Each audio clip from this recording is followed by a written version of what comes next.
In this guide, we're going over how you can enable or disable the shading indicator here in NBA 2K26. Before we do get into this guide, make sure to like the video and subscribe to the channel with all notifications on. It really does help with the channel and it lets us know that you want more content like this. We'd greatly appreciate it. And if at any point throughout this guide you had any questions, just ask them down in the comment section below and we can help you out further. I'm going to be doing my best to reply to every single comment down there. But starting off on the main menu of NBA 2K26, what you need to do is actually just tab all the way over to features, just like so.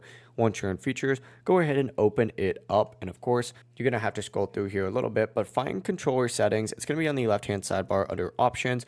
Open that up, and then of course you're going to have even more settings on here. Scroll down towards the very bottom and you're going to see a little defense section on here. So go ahead and find defense, and what you're looking for is this little shading indicator right here. You can just select it and then toggle it on or off. Now obviously on means the red and green indicators are going to appear underneath the offensive player when on defense to show who you're actually positioning, but of course off will hide that as well and not show any indicators. That really is it though. If you guys had any questions, ask them down in the comment section below and we can help you out further. I'm going to be doing my best to reply to every single comment down there. Before you do leave this guide, make sure to like the video and subscribe to the channel with all notifications on. It really does help us out. Lets us know that you want more content like this. We'd greatly appreciate it. Have a great rest of your day though. Peace.